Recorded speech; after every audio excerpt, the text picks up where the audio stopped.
I never imagined that fear could be so tangible, so suffocating. But here I am, in the cold, silent corridors of Outpost Omega, trapped with my wife, Laura, as the nightmare unfolds. It started innocuously enough. Laura and I were part of a small team sent to this remote space station orbiting a desolate moon, tasked with routine maintenance and scientific research. The isolation was daunting, but the promise of discovery kept our spirits high. Little did we know, we weren't alone. I remember the first sign of trouble vividly. It was Laura who noticed it. We were in the station's greenhouse, tending to the hydroponic plants. The artificial lights bathed the room in a warm glow, a stark contrast to the black void outside. Laura was kneeling by a row of tomatoes, her auburn hair falling over her face. "Mark, come look at this," she said, her voice tinged with confusion. I walked over and saw what she was pointing at. The plants, which had been thriving just the day before, were now withered and pale, as if something had drained the life out of them. "Maybe a nutrient imbalance," I suggested, though deep down, I felt an unease I couldn't quite explain. That night, as we lay in our small quarters, the station's usual hum seemed louder, more oppressive. Laura nestled against me, her warmth a small comfort in the cold darkness. "Do you think it's just the plants?" she whispered. I hesitated. "I don't know. We'll check the systems tomorrow." Sleep was elusive, and when it finally came, it was filled with disjointed, unsettling dreams. I woke to find Laura already up, her eyes wide with a mixture of fear and determination. "We need to check the crew," she said. We made our way to the common area, where our fellow crew members, Davis and Kim, should have been. But the room was empty, the silence heavy with foreboding. A quick check of their quarters revealed nothing but more unsettling emptiness. "Where the hell are they?" I muttered, a chill creeping up my spine. Then we heard it, a faint, almost imperceptible scraping sound coming from the direction of the medical bay. We exchanged a glance, a silent agreement to investigate. As we approached the bay, the sound grew louder, more distinct. My heart pounded in my chest, each beat echoing in the eerie silence. I reached for the door, my hand trembling, and pushed it open. The sight that greeted us was something out of a nightmare. Davis lay on the floor, his body contorted in a grotesque angle, eyes wide open in terror. Blood pooled around him, a stark contrast to the sterile white of the room. But it was Kim that drew our horrified gazes. She was crouched over Davis, her face buried in his neck, making that horrible scraping sound as she fed. Her skin was deathly pale, her eyes black voids that seemed to swallow the light. She looked up, blood dripping from her mouth, and hissed. Laura grabbed my arm, pulling me back. "Run," she breathed, and we bolted. We ran through the corridors, our footsteps echoing like a drumbeat of panic.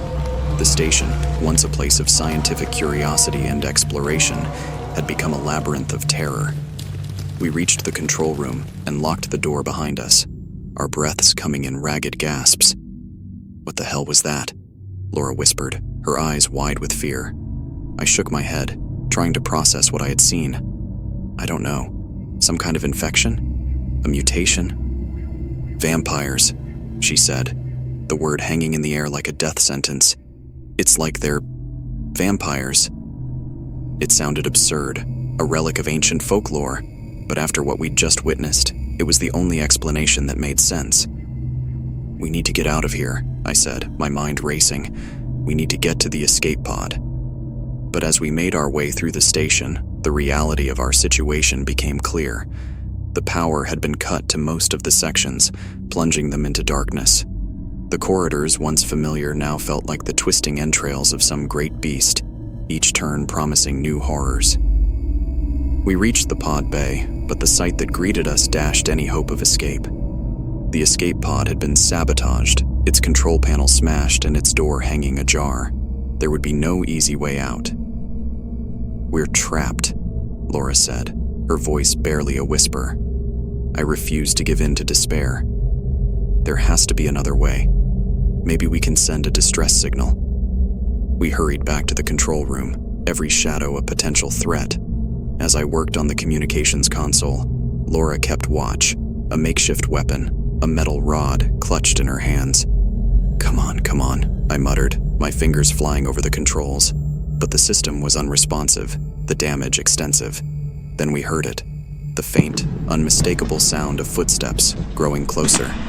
Laura's grip tightened on the rod, her eyes fixed on the door. We can't fight them, I said, my voice shaking. We need to hide. We found a small maintenance closet and squeezed inside, the darkness pressing in around us. We held our breath, listening as the footsteps grew louder, then stopped right outside. For a moment, there was silence, a silence so profound it felt like the universe itself was holding its breath. Then the door handle rattled, and a low, guttural growl filled the air.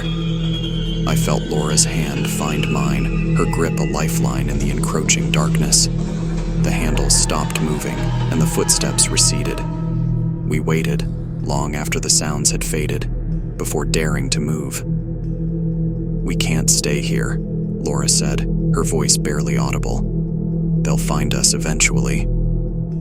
There's a storage bay, I said, thinking aloud. It has an old service hatch. Maybe we can use it to get to the exterior of the station, signal for help manually. It was a long shot, but it was all we had. We moved cautiously, every creak and groan of the station sending waves of fear through us. When we finally reached the storage bay, the hatch was there, a small circular portal that could lead us to salvation or doom. I opened it and looked out into the cold void of space, the stars glittering like distant, indifferent eyes. We donned our EVA suits, the process taking precious minutes that felt like hours. As we prepared to exit, a noise behind us made me turn. There, standing in the doorway, was Kim, her black eyes fixed on us, her mouth twisted into a grotesque smile. "Join us," she hissed, taking a step forward. Without thinking, I activated the emergency override, and the hatch opened, sucking us into the void. The cold hit like a physical blow, but the fear of Kim's reach kept us moving. We floated, untethered, into the vast expanse of space, the station a shrinking silhouette behind us. I activated the emergency beacon, hoping against hope that someone would hear our desperate call. As we drifted, Laura's voice crackled over the comms. "Do you think they'll find us?" I looked at the stars, feeling both insignificant and defiant. "I don't know," I said, "but we're still alive, and as long as we are, there's hope." In the endless, silent void, hope was all we had left.